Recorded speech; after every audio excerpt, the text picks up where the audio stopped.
In this video, we're going to graph a system of nonlinear inequalities. And you can see they give us two quadratics to graph. And they're both inequalities, and they want to know where the solutions lie on the graph. So we're going to graph and shade and look where the shades intersect. First thing I'm going to do is I'm going to split these up. And then we're going to make an input-output chart. And we're going to find the vertex and then a couple of other points. So let's start by writing this as x and y, and this piece as x and y. And we're going to find specific values for the x values to then find the other y values. So if you remember the vertex piece, the vertex formula is negative b over 2a, f of negative b over 2a. So basically what I'm going to do is I'm going to use this negative b over 2a part to find the x value for each function, and then I'm going to plug in some other x values around it to find the y values. So let's start by doing negative b, which is 10, over 2 times 1. So you end up with negative 10 over 2, which is negative 5. So I'm going to use negative 5 for an x value, but I'm also going to use negative 6 and negative 4. And then I'm going to be specific and write vertex right here. And then I'm going to do the same thing for this side. I'm going to use negative 8 over 2 times negative 1. That's positive 8 over negative 2, so I end up with negative 4. And I'm going to plug in negative 4, and then I'll also plug in like negative 5 and negative 3 that are on either side of negative 4. So let's plug in negative 6 into this function. If we plug negative 6 in, I'll write those down here.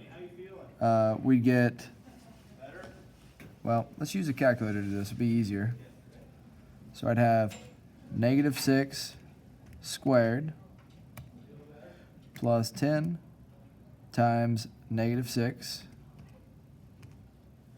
plus 23. That's negative 1. So I get negative 6, negative 1. When I plug in negative 5, so I'm just going to grab the same thing, and this time I'll change these numbers to 5s. I get negative 2. And then I plug that same thing with some 4s.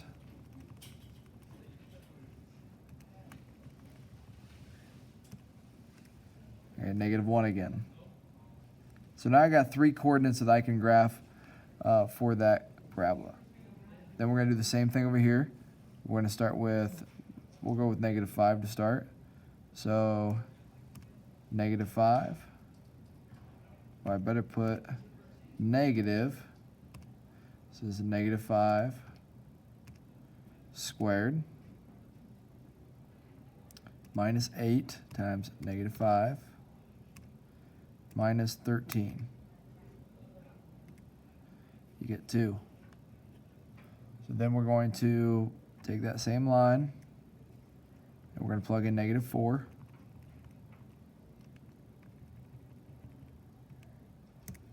You get 3.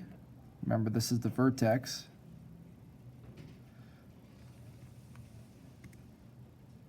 And this time we'll change this to a 3. We get 2 again. So now we're ready to graph and then shade. To graph and shade, we're going to draw a coordinate plane. And then for this parabola, this thing opens upwards. So I'm going to graph the vertex first, negative 5, negative 2, and then graph the other 2 points, negative 4, negative 1, and negative 6, negative 1. And it's a closed dot opening upwards, so it looks like this. Do the same thing for this vertex, negative 4. So 1, 2, 3, 4. and then 3. 1, 2, 3. So negative 4, 3 is the vertex here. And then I have negative 3, 2, and negative 5, 2. And this is opening downwards. I got a negative there. Bold line though, opening down this direction. Now this line says greater than. So for the one opening up, we're shading greater than. So we're shading on the inside here. And we can check that by plugging in one of the coordinates that are in here. Let's plug in negative 5, 0. So we're going to check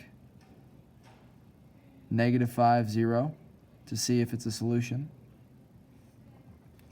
When I check negative 5, 0, I'm going to plug in 0 greater than or equal to negative 5 squared plus 10 times negative 5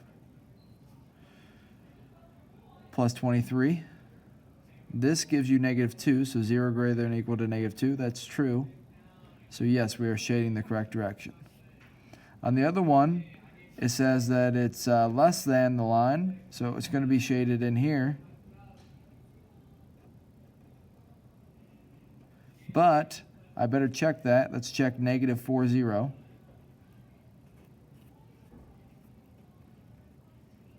To do that, I get 0 less than or equal to negative 4 squared minus 8 times negative 4 minus 13. That gives you 0 less than or equal to negative 16 plus 32 minus 13. So you get 0 less than or equal to 3. That is true. So yes, we're shading it correctly. Well, you can see they're intersecting in the middle, so this is where all the solutions lie. And so all our solutions would be in that region.